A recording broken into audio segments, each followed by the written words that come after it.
From sunny Southern California, we bring you Meet Bridget. Bring it on, baby.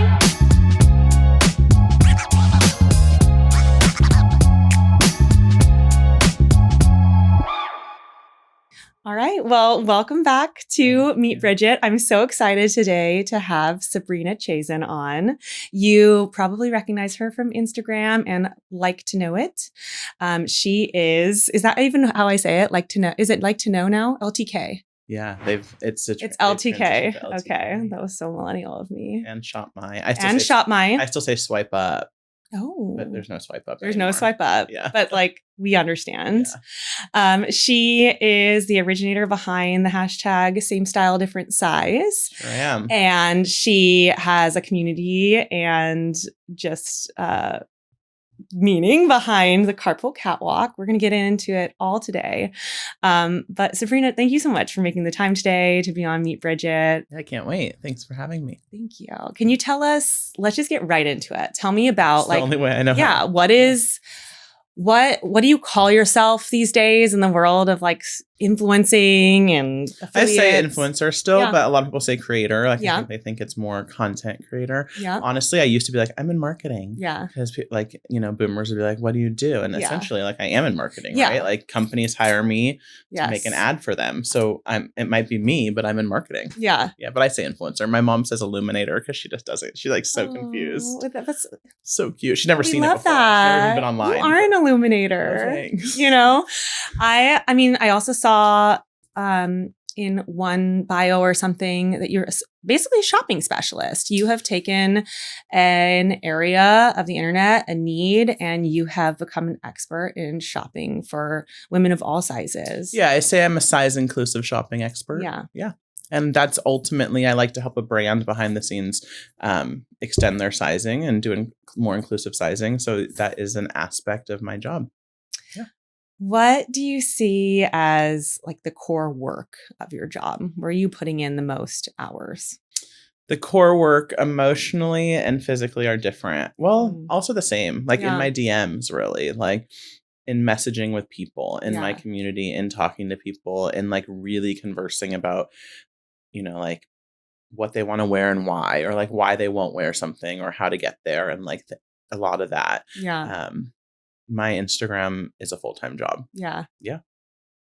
Does that come naturally to you? I mean, you have children, you have a busy in-person life as well. How do you balance that? Are you like carving out hours to be like, this is my engagement time? I need to, but I don't. It's like all day. Yeah. When I can, which is also such a beautiful thing. I think like women, I have a literal career now. Like I'm on we won't talk about earning, but like a lot of let's actually, if you're comfortable, I think like I make a real living, like a lot. And I could make even more. Like the wall of what people make and the fact that I can still drive carpool and be a full-time mom while having this career is like, it's such a gift and so groundbreaking. And people think like it's a side hobby. And I'm like, no, this is like a full job. Yeah. Like I'm doing a job, but I also get to be a mom. Honestly, I think that's a big part of why I'm so happy you're here. And most of the women that we have on the podcast is we want to retrain the ideas around career, that it shouldn't just be like, oh, it's something miserable that you have to go clock into. It's a different side of you. It's the machine part of you doing work that you hate to make money. We truly believe that if more people were doing the things that felt like a side hobby, that came naturally to them, that were probably part of them from the youngest years of their life, that those people would be making more money and be happier generally, but they'd also be providing more value to the world. Their life and the world. Yeah. Yeah. It's obviously a catch-22. Some of us need to go, we need, AI is driving me nuts lately, but it's just a catch-22. Yeah. People need to work. But like, if you can do a passion project and make it a career, like it's the dream. Yeah. And I'm living that. Yeah. So I see you all the time. I love your videos where you're opening stuff. You're opening stuff every day. And one thing that comes across in my mind is like, okay, how much of this is she ordering? How much is brand sending to her? Where is she? Are you keeping everything? Are you returning exploding. A lot? Are you always like taking returns back? In the whole world. Like I'm not, I'd say 4% is a return, maybe less. Like I am not a returner. Okay. So is that because you're shopping more deliberately, or is it just like the time it does not happen to get it back? Both. It's like it's a combo. Okay.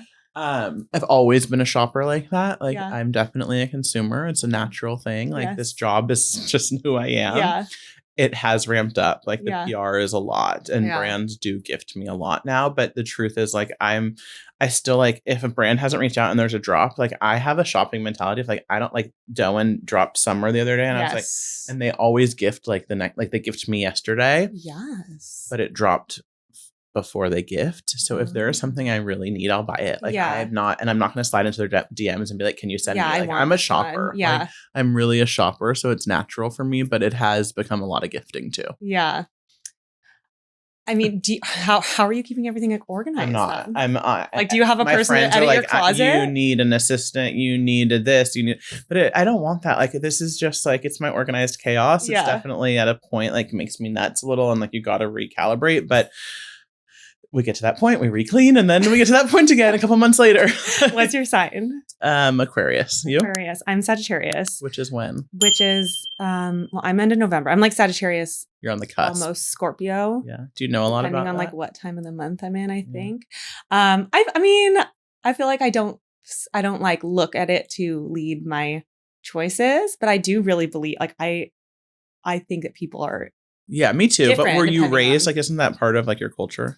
Not really. So my mom was born in India. My dad was raised Catholic in like Chicago area. So we were very much raised, and I think this is part of like why I am how I am now. We were raised to like find your own answers, be curious, like find out everything you can about any religion, and then like make your own choices. I love that. And embrace all different cultures. Here I am, like, you have to marry.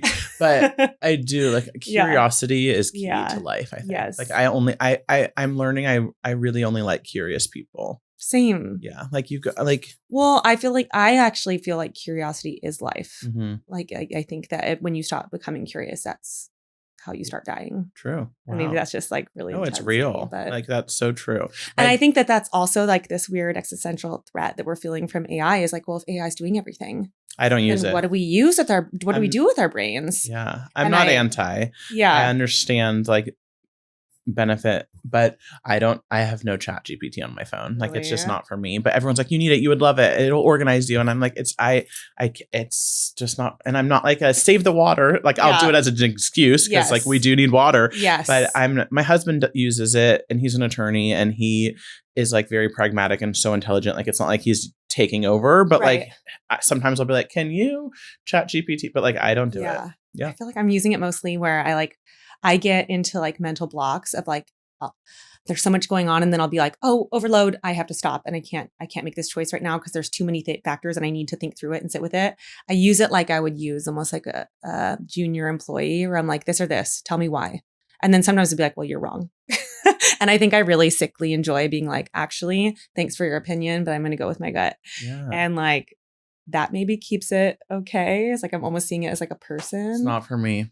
But yeah, I also feel. And it takes away that connection. You see it as a person. I know. Maybe you're taking away that junior employee's job. Right? Some young girl out there who would be like to learn about this. Oh, straight to the heart, Sabrina. Sorry. I really feel strongly about that. Yeah. I'm having a thing with Meta. It's resolved. Don't do it again. Okay. And I was trying to get a hold of someone at Meta. Yes. The last 2 weeks, and I couldn't. And I reached out to my friend who's very high at Apple. Yes. I reached out to so many people. My LTK reps, like, shout out. I have a concierge service at LTK. Love like it. That is because she's like, what percentage are you in sales? Top 1%. Top 1%. But see, I want to draw attention to that stuff because that needs to be careful. And top 100 at ShopMy. Like, don't get it confused. I'm on both. I reach out to both platforms. Also, I appreciate how you say both the way it should be said, which is like silent L. Oh.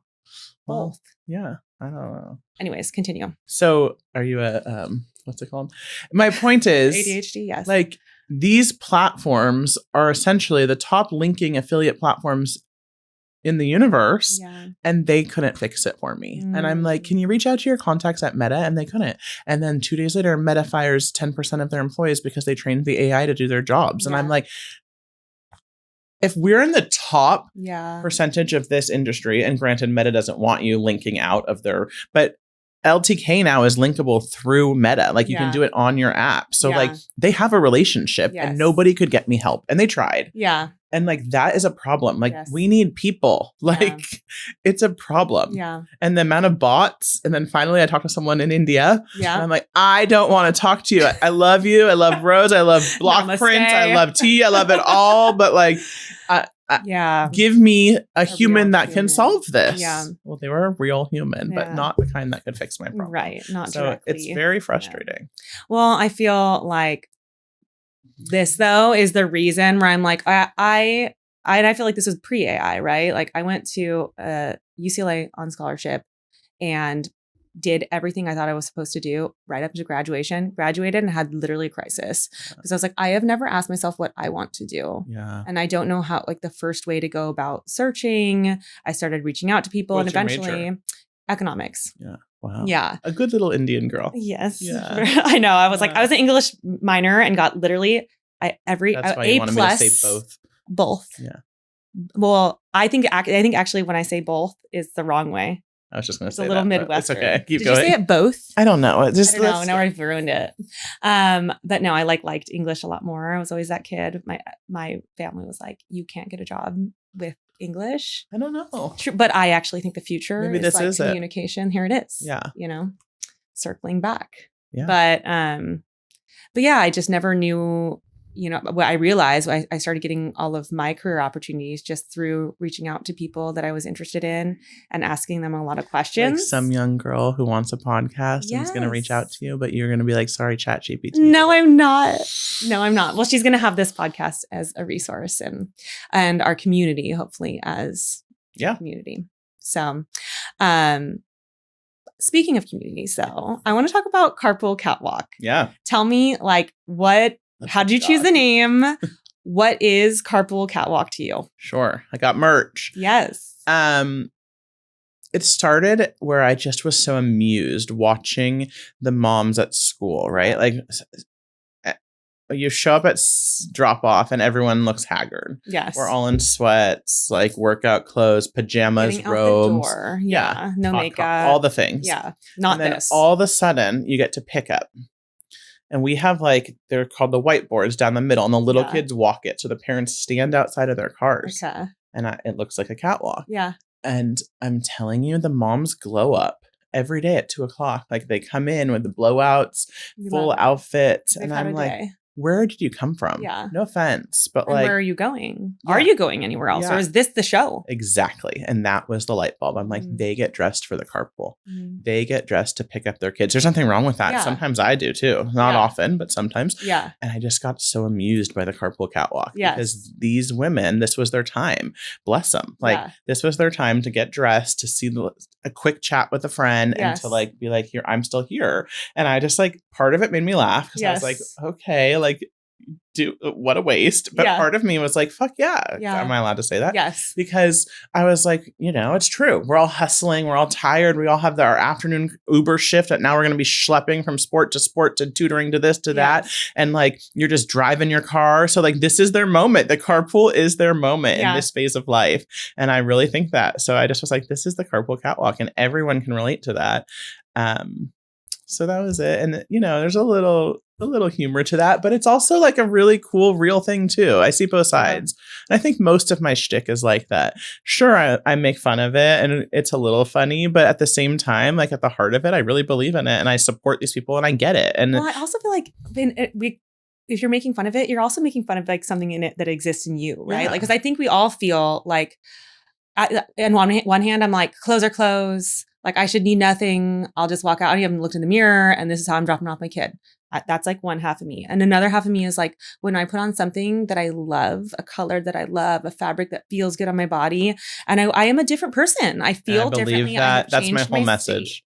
And I think that's not a bad thing. I don't think it's materialistic. And whatever it is, maybe it's materialistic, but it affects me. Agree. And that is my whole belief system, I think. And that's this whole business. And that is the whole point. And that's the Carpool Catwalk. Yes, it's funny and it's a little bit what are you doing? And it's also good. Yeah. I love seeing your style. And that is fun. And you look great. And where'd you get that? And go drive your car looking beautiful. And I believe that. And it is telling me a little bit of who you are. I believe that what you wear on the outside is sometimes reflective of who you are on the inside. And I dress to show who I am at any size. Yeah. And I really believe that.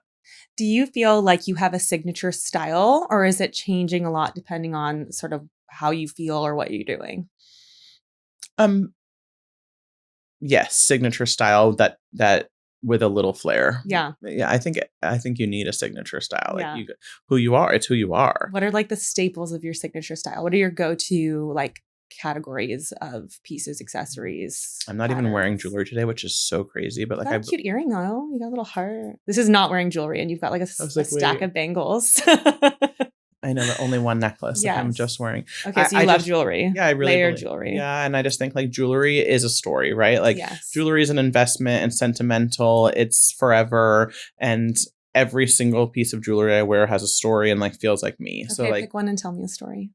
Okay, these are Hawaiian bracelets. Instead of, every girl wears their Cartier love bracelets, but I wear these, and this is my children's name, and there's baby turtles on the outside, and it's carved in. And I went to school in Hawaii.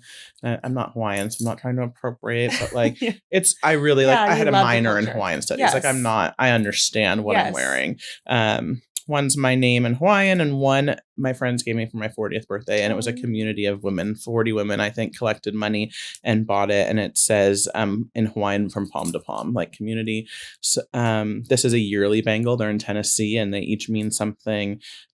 Everything means something. Yeah. This is my dog. He passed away. So you're a sentimental girlie. Yeah.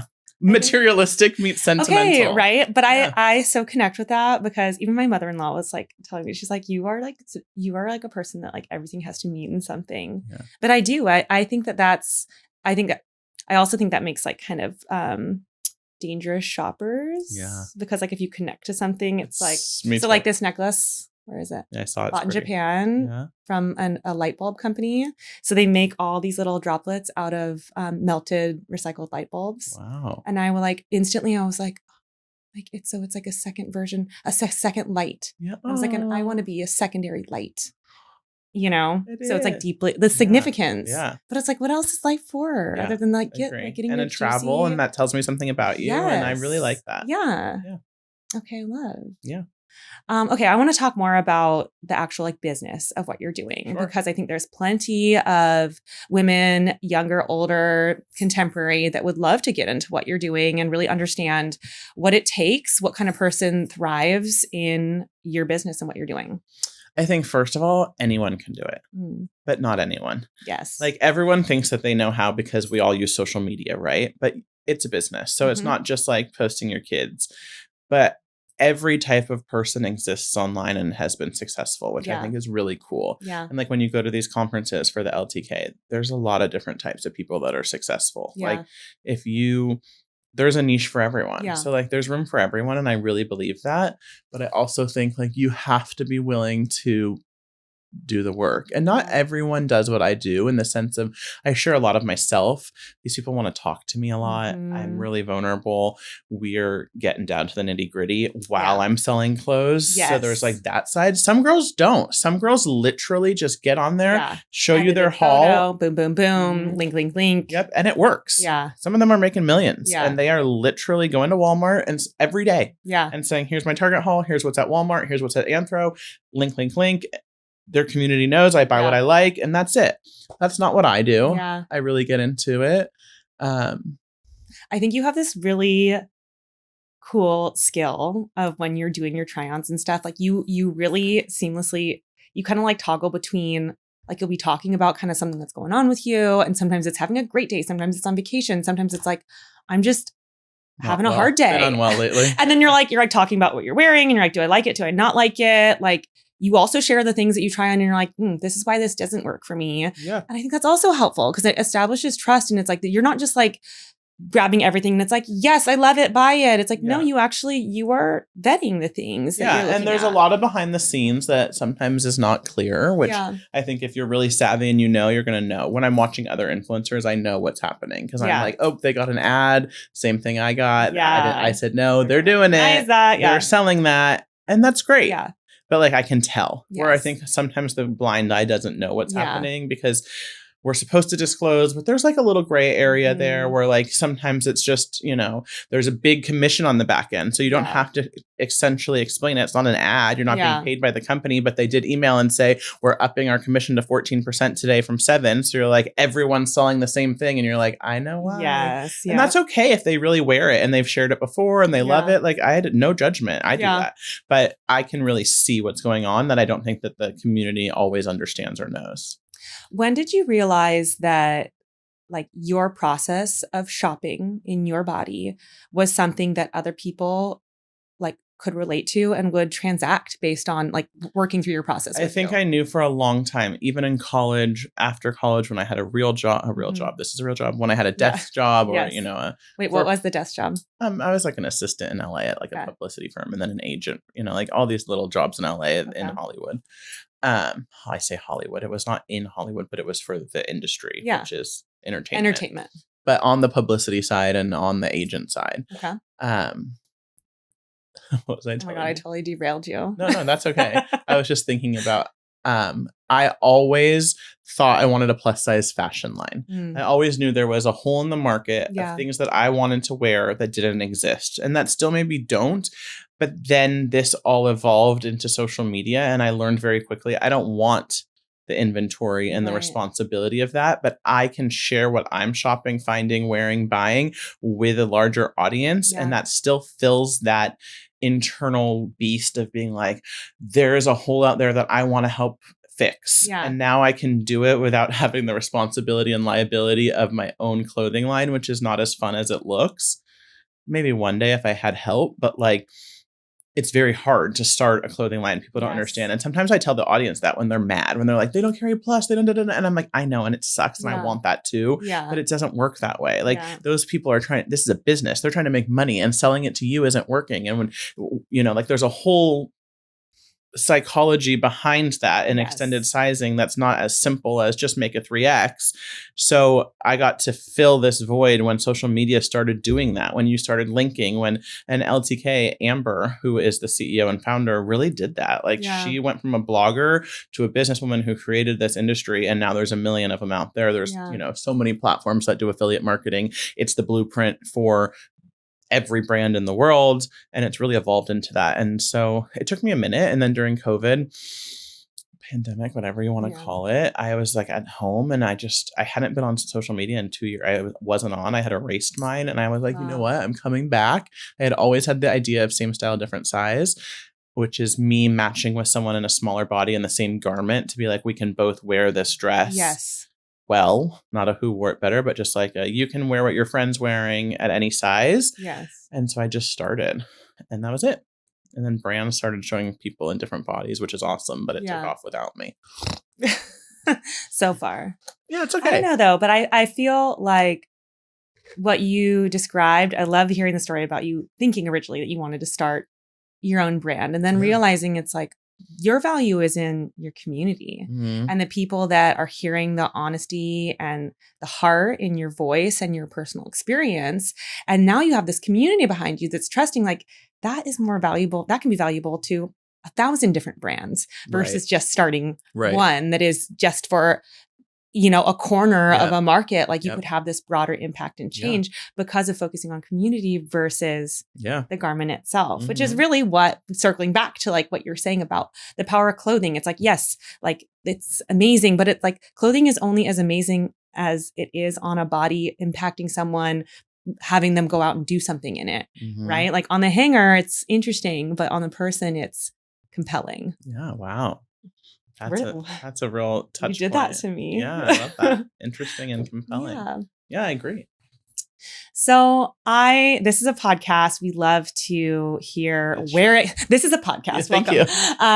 We love to hear about where this like fascinating, successful, interesting woman came from. Where did the threads of what you're doing now originate? So can you put us right back into high school and just give us paint us a picture of teenage Sabrina? Just who I am. I am who I was and I was who I am. I lived in Newport still. I went to Newport Harbor, homecoming princess. Ooh. I have a rare experience that I didn't know it was rare until I was online building this community where I was always in a bigger body, but I never felt the same things that a lot of people in bigger bodies have felt, especially in adolescence. Yeah. So I get a lot of people who are like, I wish that this existed when I was in high school. Yeah. Where I had a really good high school experience. I was really lucky. And I actually recorded a podcast one time with someone who wanted to talk about like specifically weight struggles. And I think adolescence. And I said these things. And I said, like, I was a really happy teenager. Like, I was social. I was the homecoming princess. I played water polo, all these things. Sure, we had, and I think as I'm getting an adult, like, I'm like, oh, maybe people were making fun of me and I didn't know it. But like, as an adolescent, I was really happy. And she threw out the podcast and said to me, like, you didn't get real. And I was like, that is real. That is what I experienced. And she was like, no, I wanted you to tell me like about like, were you bullied because of your weight? Did you feel less than? And I was like, people deserve to hear this too. Yes. And it was like this like, I was like, what? Like my story is not enough because I wasn't like victimized. I didn't like play into the narrative that you think has to be everybody in this body felt this exact way. Right. Like, and had that experience. So and I do think it's rare. I think I think as an adult, I have had more negative experiences based on my body than I did as an adolescent. My body was celebrated in my sport. My height was a benefit. I thought it was cool. Like I had older siblings that protected me and their friends were cool and protected me. So I just never really had a bad experience as a child. Like I loved my youth and my adolescence and growing up here. It's like safe and fun and the beach and junior guards and it just like, I bought into all of that and it worked. Yeah. And and a lot of my friends are my friends from then. And would you like, was there anything that like your parents said to you repeatedly? I'm really into like, what are the words that I'm like saying repeatedly to my kids that are going to instill like a sense of center for them? Were there anything like words that were spoken to you, ideas that you feel like fed into that sense of just self, even in adolescence, a time that like it is. I don't know if it was words. My mom is not wordy, but she's action driven. Like she helped me shop always. Like she would find things that fit me, and she's not big. She's petite, really, like 5'6", and was never heavily over. Never like. Is your dad really tall? 6'5". Okay, but she fluctuates. But like maybe when I was from a size 6 to a size 12 at the most, there's a fluctuation, but never experiencing this. And she was always really welcoming and warm about my size and helped me find things. And I don't know that it was words, but it was actions. Like I always knew someone would pick me up, someone would get me dressed, someone would, like I just knew that I had that foundation. You were cared for. And loved and celebrated as I was. Okay, so I don't even think we mentioned this at the beginning. You are 6'2", and I'm 6 feet tall. I feel like that was one of the original. We met at parties. We have a lot of mutual friends, but I love being tall now. Well, I'm attracted to height. Like I actually am like, obviously you're supermodel beautiful, but like there's something about the stature, and sometimes. I don't know that it's even height. Sometimes I think people are taller because of their presence. Yeah. So, but I mean, a 6'5" guy, like height is high. Like I think it's never been a detriment to me. Yeah. And it's funny because I have quite a few shorter friends that have a similar, just attractiveness to them. And I think it's just like, me too. I'm not trying to. No. But I'm like, I think like to your point, it's that like the arrival in your own space, right? And being like, this is the body that I've been given to inhabit, and I can critique it and pick it apart, which is like tempting in a lot of settings, or I can like focus on how it feels and like, I'm going to live here for the rest of my life, so I can focus on what I'm not, or I can just be like in my body, doing my best, and but celebrate like living day what to day. You are, So I love your series on everybody is a bikini body and free the arms. Yeah. Can you tell us, I want to go back. Series. So many series, but they are poignant. And it like, I mean, that message lands with me. I don't think it's necessarily, I will tell you, I have polled the audience. I have analytics, if you want to talk about business, on who my audience is. And it's not plus size women, which is always shocking to me because like, that's my true mission is to help these people that are in bigger bodies find good clothes and find things and free their arms and wear the bathing suit. But it's not, my audience is not it's the majority are standard sizes, because I think it's true. We all feel that way no matter what, right? Like about something, and like nobody, maybe not nobody, but most people have flaws that they are aware of and insecure about physically.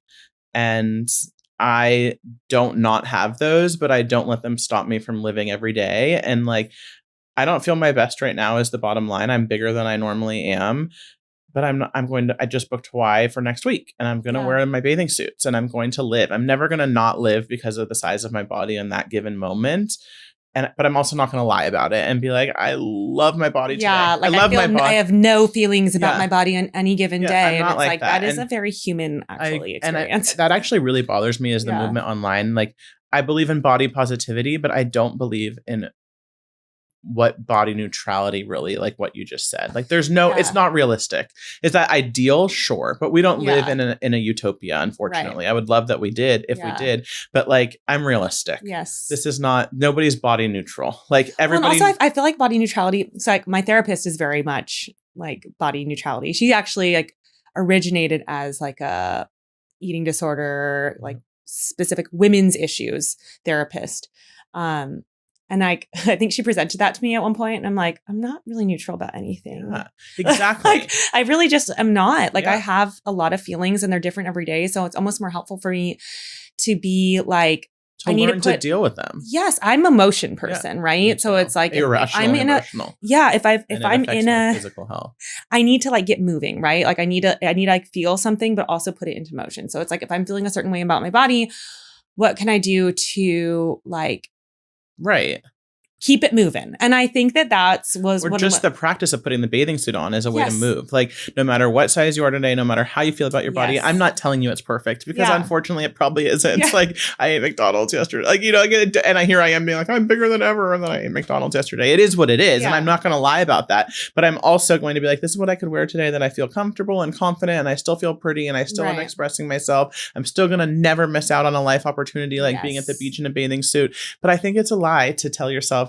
everyone's going to be body neutral. No one's body neutral. I can see what you look like. I can see how hard you work or don't work. It is what it is. I can see if you're underweight and you're struggling. I can see if you're overweight. Am I judging you for it? I hope not. Like, I'm really working on that. Like, everyone's beautiful, and I believe in that in body neutrality. I believe in not talking about it in that way of body neutrality, but nobody looks at themselves and thinks, whatever. Nothing. Yeah. Well, because we are like a culmination. I feel like so much of it in our bodies, it's emotion, it's experiences, it's like battle wounds, it's all the people are so layered. So it's not as simple as like, oh, what is the equation of calories and exercise that you have had every day for the last year? It's like totally. And I believe that too in the health industry is a whole other conversation of like, just because you're X, Y, and Z size, weight, muscle mass doesn't equal your internal health. And I believe in that too. Yeah. So yes, it's super layered, and it's not as simple as anything.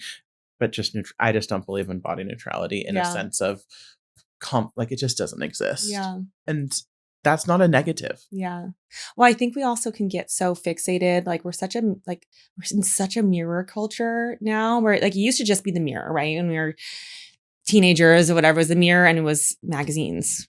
And now it's like, then the cameras started, and now it's social media, and we're seeing different versions of ourselves on our phones and other people all the time, more people than we've ever been able to see.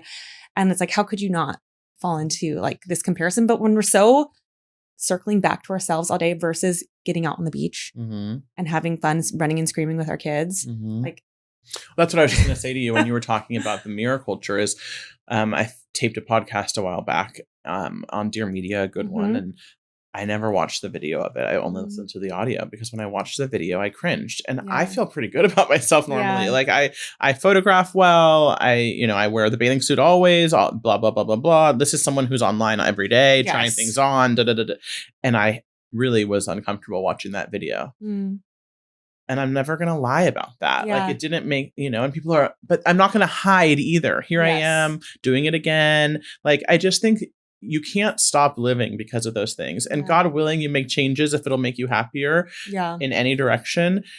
But if you don't, you should still celebrate your life. It's not your worth. Yeah. I love that. Yeah. So going back to your teen years, you mentioned water polo and success in water polo. But actually, when I think about teen years, My water polo was a roller coaster then. My coach didn't love me. It's complicated because now I have a child in that system who the coaches really celebrated. The pool is named after. He hated me, he didn't like my size. He told me to lose weight, but other coaches loved my size and celebrated my size. And my college coach found me and was like, I want that girl, like 6'2" with, And so water polo has been a love-hate relationship, but it ended in love, which is like such a blessing. I had good experiences in college and I had good experiences in youth. And I have so many people in this world that I know because of it in different parts of the world. I had a bridesmaid from the Netherlands. I had, I've traveled a lot because of it. I just like really started to believe in like team sports for not the sport, for character, for work ethic, for life experience. I think it's really beautiful to even see how something can be positive and negative at the same time, right? It's not necessarily what the thing is, like, our sport's good, our sport's bad. It's like, you know what? There can be a bad player in an area, and there can also be someone that changes your life. Yeah. And an experience that forms you. Yeah. And I think it's such a lesson. It can literally be any, especially all of our teen experiences or classes or college. There's two truths to everything. And there's nice people everywhere. There's good people everywhere. And there's also the other way. Yeah. And both things exist. And I really believe in sticking things out. Like even marriage, even relationships. Like I'm to a fault. Like people are always like, sometimes you outgrow history friends. And I'm like, my history friends are my best friends, even if I wouldn't have chosen them today, because I just like that kind of longevity and that like truth thing where like sometimes we're not doing great, but like where we came from is great and where we'll end up is great. Yeah. That there's layers and depth there and something to be learned or noticed. And life is a lot and things change, and for the good and for the worse, If you could talk to like a younger version of yourself with what you know now, is there anything you would like illuminate for yourself, going back to the illuminator role? Wow. Are we already there? I think that my recent adulthood has changed me more than I've ever changed, which is so weird because I always was who I was. And I thought that I was just this gifted, lucky person who knew who they were from a young age, followed that, lived that, and was blessed to just be in my own skin. And in the last couple years, I've had a lot of grief, and not in the like classics. My grandma passed, but like not in like a traumatic, God willing, both my parents are here and married and my husband is lovely and but I have had friendship breakups and just like traumas that have made me really question, like, why do I not have boundaries? Why am I so forgiving? Why do I bend for this? Like, why? And I'm learning a lot as an adult. And I look back and I'm like, maybe I've always done that. And like, that's what got me to have such a happy, because I just let things go and I'm really rash, but then it's over for me and I'm and I'm learning a lot right now that has changed me more than when I was young. What do you think was like, when did that start?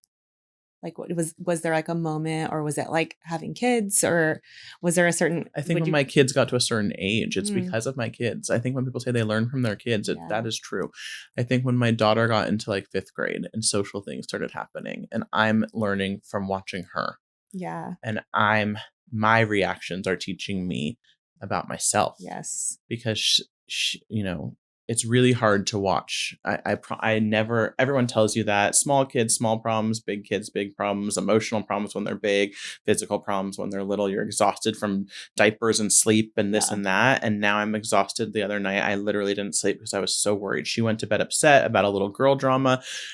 I'm up all night. I'm in bed the whole next day. Like, I've never done that. I just was like so upset. And then she gets in my car happy when I pick her up from school. And you're like, oh, like I'm the one who's looking at this through my lens. And like, that is such a lesson. And it almost sounds like she's younger you. Maybe. And the way you've described yourself when you're younger, like you kind of just you let things kind of roll and process them as they are.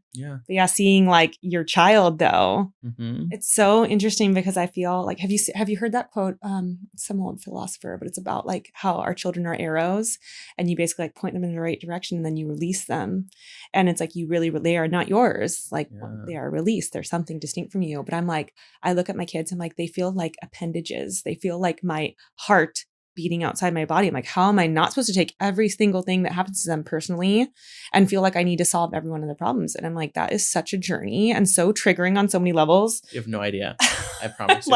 I'm like, I thought I was a pretty like evolved, like ready person when I had my kids. And I'm like, oh my God, I am growing up in the now. Yeah, me too. I have literally growing more up now.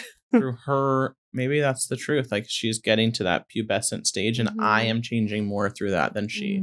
I am for the first in my life, like, oh my gosh, like it's been really hard and really eye-opening. And I think you're right. I think it's a mirror watching her handle it maybe how I would have or how I did and regretting it. Yeah. And thinking like, I want more for her. I want her to not take this. I want her to, I don't know. It's hard.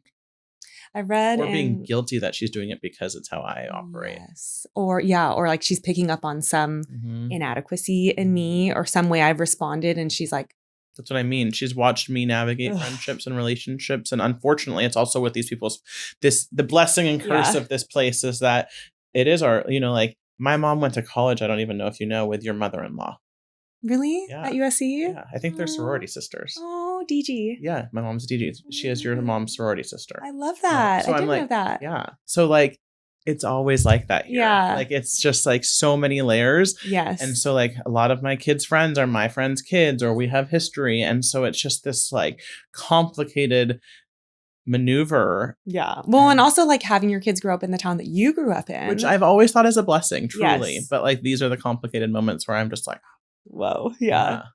I grew up in a really small town, not this one. Yeah. And it was a lot more like actual small town, like this is a farms city. and stuff. We're like this is like a very civilized, weird, yeah, little bubble of human existence down here. But it has a similar, especially if you have siblings or whatever. My parents were doctors, like everybody knew us. And to this day, like if I ever talk to somebody that is from Reading, grew up in Reading, I'm like, we know each other somehow. Yeah, it's 1 degree. We grew up on the same street probably. Right. Like there's just always something we can back it out and I know you. Yeah. And I feel like Newport is very much that way.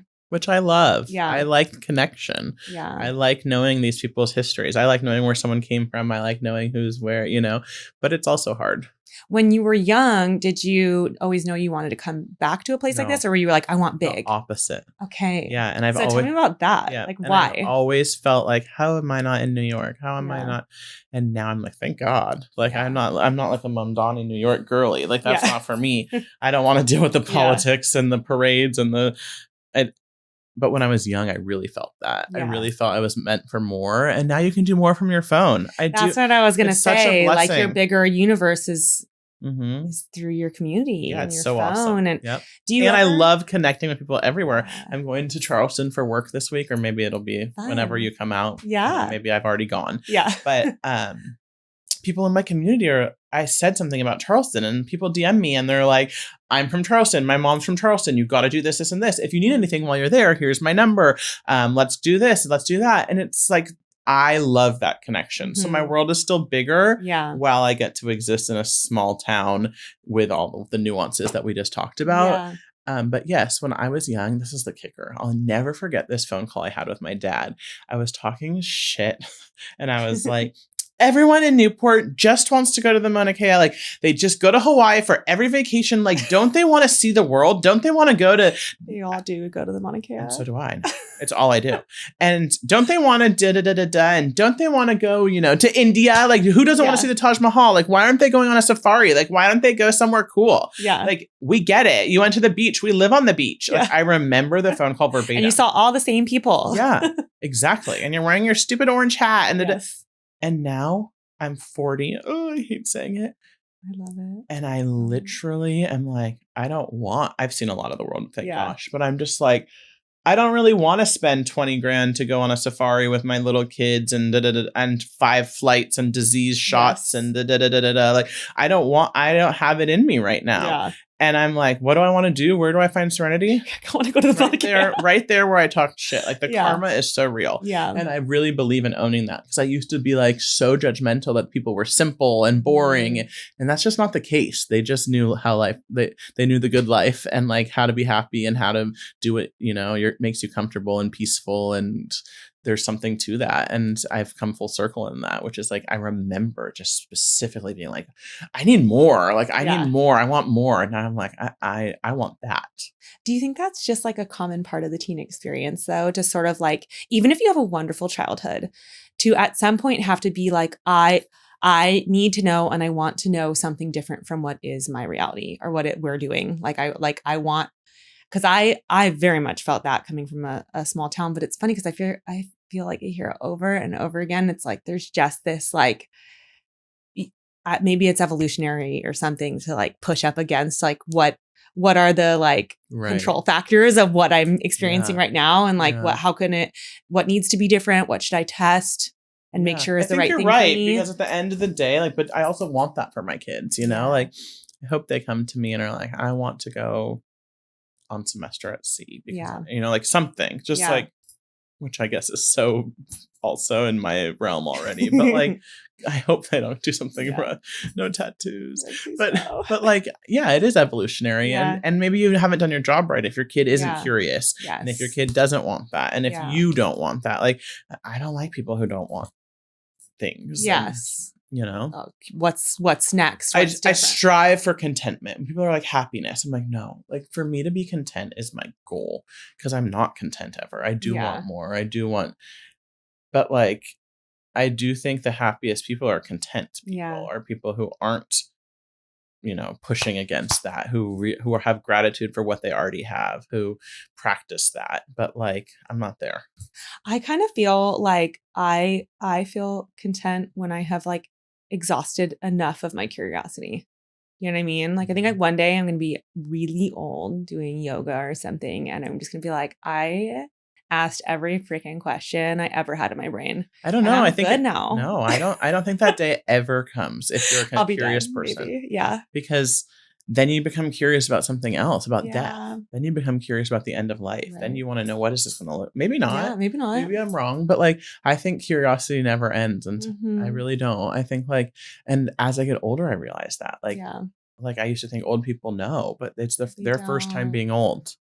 Well, it's interesting. Like I was asked to be interviewed for something today. And this was the first time where I kind of like had a little bit of a pause because I'm like, honestly, I feel like the more I do this, the less I feel like I know. Like I feel like I've learned a lot, but I don't feel like I have answers to a lot. Like I feel like it's so gratifying. Like I feel like I kind of understand a lot more about like connection and giving people grace and understanding that people are like, people are so freaking interesting. Like the snapshot that you see of any person on any day.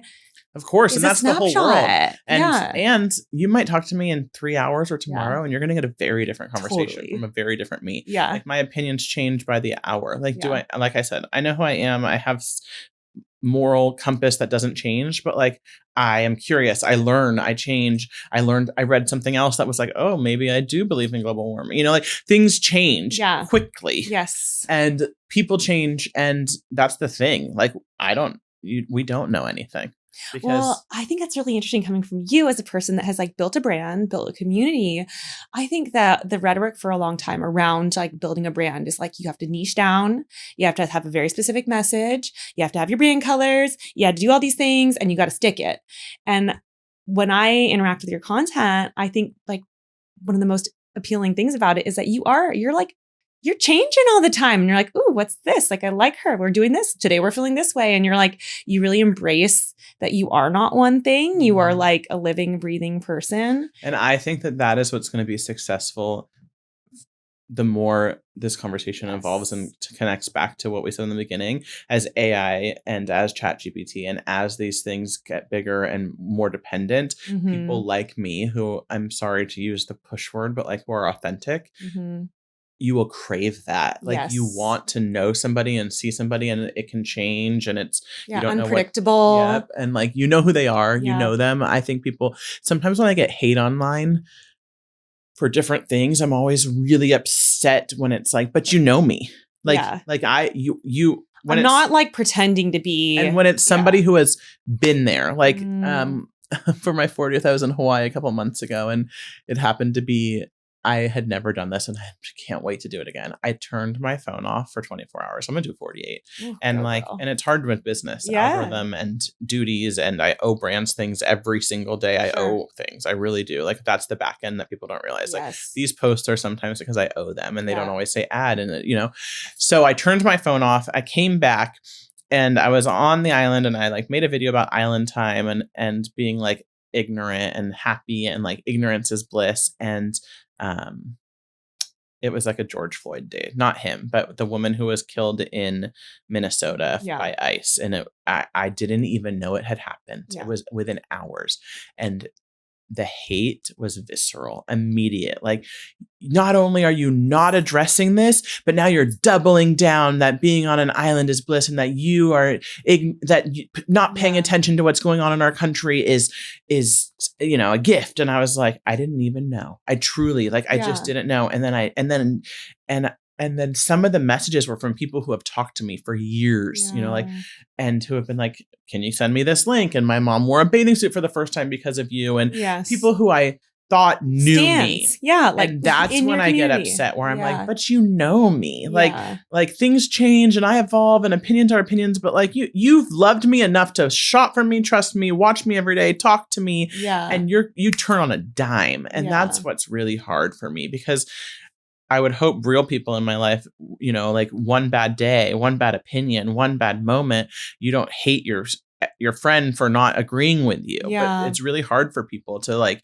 if you don't agree with them and if you don't say what they want to hear, they don't like you anymore. And that's like a really hard truth for me, because I'm like, but I thought you knew me. Yeah. Well, I think that like, because of all the algorithms and stuff, I think people aren't having necessarily enough experiences with people who they disagree with. Yeah. And I we're all in an echo chamber. That. I seek which is so rare. I find somebody that's like very I'm like, I want to have a respectful conversation with you. You don't have to convince me. I don't have to convince you. But I want to kind of like, I want to get into why do you feel that way? That's such a lovely quality, because I don't even think I'm there. I think I'm always like, I want to show people what a Jew is. Like I want to change their mind. I want to explain to them why they're anti-Semitic. Yeah. And I'm gonna fix this. Yeah. But like I'm never, I should go into it with the idea of like, maybe they're still gonna hate Jews, but like at least they'll have talked to one. Yeah. Instead of being so like, because that is a very lovely quality to not intend. It's a middle child thing. To not intend to change someone's mind by conversing with them. Yeah. And that like that it is a skill to like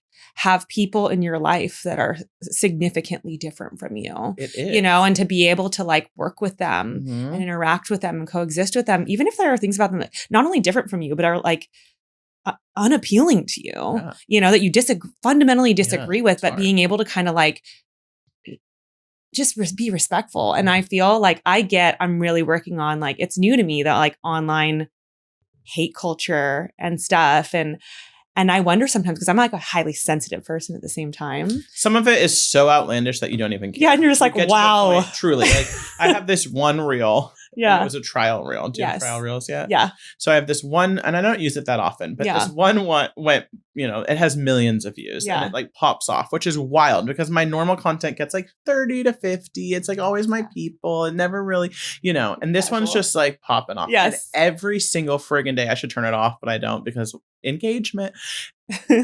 It is so mean. And it doesn't bother me at all, because it's just somehow found this corner of the internet and everyone's calling me a man and everyone's saying like, that's a wake up call. It's me trying on a jacket that didn't fit. And it's just like mean, but it truly doesn't bother me. But then what bothers me is what I just told you. When it's something that I've said or that I've done, and people that have followed me are like, you're a dead, and I'm like, what? Yeah, like, but you're fundamentally misunderstanding me. Yeah. And when it's strangers and it's something stupid and it's literally just trolls, it's just like, okay, fine. And I guess you just get enough of it, but I'm just sort of like, man, Because I think that anyone like taking the time to like project hate on the internet, I'm like, there is something going on in you that you don't have an outlet to process. Should we talk about Reddit? Yeah. And everyone's like, never bring up Reddit because it just feeds them. And I'm like, I'll talk about it all day. I don't care if I'm feeding them.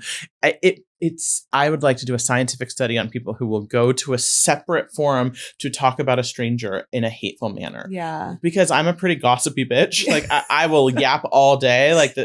And I love the tea. Yes. But I have never once in my gossiping life, and trust me, unfortunately, I'm a big yenta. Like I'm not one to say like, I don't do that. Don't mention her. I'm like, what? Like, tell me more. And I'm the first to call you and be like, did you hear what happened? Like I love to talk.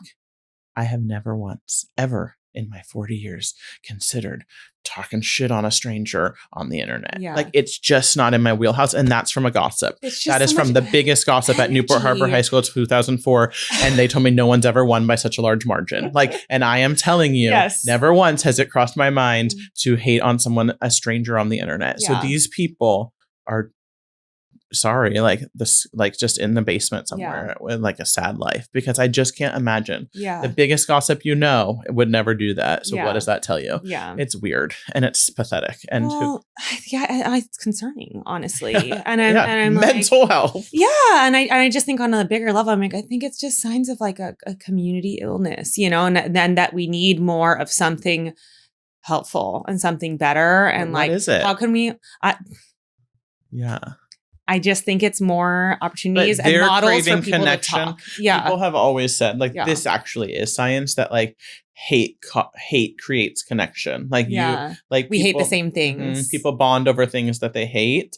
And this is people forming a community online over hating the same stuff online, which is wild. I don't get that though. Same. And I just watched another thing that's going to be in retrospect whenever this airs. I just watched the Summer House reunion, and it was, as someone who likes so what is it called, reality TV. Yes, as someone who likes that and like thrives on the entertainment and loves like a yelling housewife, it's what has happened on this show. I don't know if you know, is that like a couple that's been married for 10 years on the show is getting a divorce, and she's now sleeping with someone else on the show, and they're like a family. Okay. It was depressing. It made me really sad. I was like, this is not giving me joy. This isn't funny. This isn't, because it was watching actual connections where I was like, this is not fun. Like, and I crave funny, like I crave connection, and I don't know, like I don't know why entertaining anymore. Like it's just like, really, I just think we've all lost the plot a little bit. Happy. No, but I think it's important to talk about and sort of be like, okay, well then what can we replace with that? And I was saying it because the hate that this girl is getting, and trust me, it doesn't thrill me, is so insane that I'm like, and everyone's bonding, and this is like a huge, it's on the news, and it's a scandal, and people bond over hating her now, and they're like, she look what she's doing, and I'm like, it's gross, and I'll try, as I told you, as a gossip, it was fascinating to me, but it goes too far. Like people love to hate. Well, my theory is that when someone really hates something about someone else, they're hating something in themselves. That there's some part of themselves that is triggered by that thing, and that they hate that part of themselves so much so that they have to punish externally because they can't face it within themselves. I've experienced that a lot in being overweight. I have who I love, a sister who's underweight, who's always been obsessed by her weight. Maybe this is overexposure, but she didn't. I mean, this is 18, 20 years ago. She didn't want me in her wedding. Her bridesmaid dress she picked went to a 10 or a 12, and I was like a 16 then, which is a lot smaller than I am now, which is so ironic to me, because I was like, I looked amazing. But you're like, bam. It was about weight, and it's always been like, and if she listens, I stand by it. I've always, not always, but in the last 10 years, probably understood that what bothered her was that she wasn't comfortable with her weight. And and I think it's really triggering for some people who struggle with weight to see somebody like me just accept it. I am the worst thing they could ever imagine for themselves. Unfortunately, like they are so obsessed with weight, and like being fat or being overweight is the worst thing they could imagine happening to them. And here I am, overweight and fine with it. That's not the worst thing in my life. Like I told you. If anything, I feel like that is intimidating to, I think that I also think it's probably a big part of why people are fascinated by your personality. But I think it's what you said. It's something inside of them. Yeah. That's really hard for them. Yes. They struggle with their weight, their whatever it is. I think it's something that's really hard for them. And so watching me not just be okay with it, but be happy and thrive and have a lovely life in spite of it. Well, and have giving yourself permission. Yeah. I think is really joyfully is maybe that's where it comes from. Yeah. And I'm not trying. I think that sounds a little narcissistic, I'm fat and happy and they're skinny and miserable. Yeah. But I do think that that's a real thing. I think it's what you said. It's something inside of somebody else that's hard for them. And they see me it's not hard for me. You can't handle it. You can't process it. Or they're like, fuck you, you're disgusting. Yeah, I have to push it back down because that's too happy. Yeah. It doesn't fit within the box that I think is the narrative. If that happened to me, if I ate that cheeseburger and that pizza and looked like that, I would not be okay with it. Right. And you shouldn't be. Yes. Yeah. Well, I feel especially in this culture of image and the mirror thing, and it's just the picture perfect snapshots of everybody. It's I think for so many of us, myself included, often it's you see body image or your goal weight or your goal skin or your goal hair, whatever it is, your goal outfit even, as being an arrival at something that will then earn you contentment. And right? I play with that mindset a lot. I've talked about this a lot, is that I think a lot of people are when I'm X, when I lose the weight, when I'm X. Yeah. But you can't live like that. And that's the whole bikini body thing. Yes. That's the whole, every body is a bikini body today. Yes. It's not get your summer body. Yeah. It's whatever I am today, I'm going to live in it. Yes. And it's exactly what you just said. It's the thinking that when you get to X, it becomes Y. And ask anyone who has had surgeries that are elective or who have tried. It doesn't fix it. You're still who you are. Yeah. People who've lost 100 pounds, people who've got a boob job, people who fix their nose, they still are who they are and they still have those demons. So until you fix it, it doesn't matter. Yeah. But I do think when you look good, you feel good. I'm not, again, it's the duality of that. And this is not a neutral thing. Yeah. I'm not going to lie. I have looked better and I feel good when I look a little better. And it's just a fact. Yeah. When you there's something about it. But that doesn't mean you it is interesting because I think for so many people, it's throw away your scale because if you see the wrong number, then it could ruin your whole day. And it's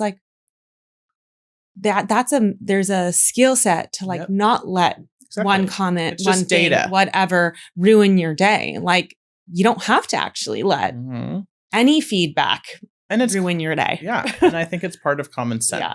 Sometimes you're up 3 pounds. Sometimes you're down 3 pounds. Yeah. Sometimes you're on your period. Sometimes it's just reeling it back in. Sometimes it is what it is. Sometimes am I bloated? Maybe I have it. There's a million reasons. Nothing is black and white and two truths can exist at once. Yeah. Yeah. Mm. Well, we always round out with the same question. What is one quality, trait, attribute that you had as a teenager that maybe you didn't see the value in, that you love so much about yourself today? I think loyalty. I think I really value it in other people. And it's just what you just said. It's something about myself that I look for in other people and maybe project and expect people to be like I am. And that's been really hard because not everyone is, but I don't care. I do care if they are. I get my feelings hurt very often, but I love that about myself. Yeah. I will drop anything for someone. Same goes back to the history friend. And I think loyalty is a very rare, I sound bad again. I have a rare quality, but I really think my loyalty is 10 to none. I believe in loyalty, brand loyalty, friendship loyalty, being true to myself, being true to the people in my life. I love that. Yeah. Well, Sabrina, this has been an absolute pleasure. You have so many just layers and depth of thought. And I think what you're doing is really important and really freaking cool. So thank you. Thank you. And that's our show. If you liked what you heard today, please subscribe to, follow, and share Meet Bridget with your circle. The best way to help our work here is to rate and review our podcast. We're listening and constantly working to build something helpful for you. Catch you next time.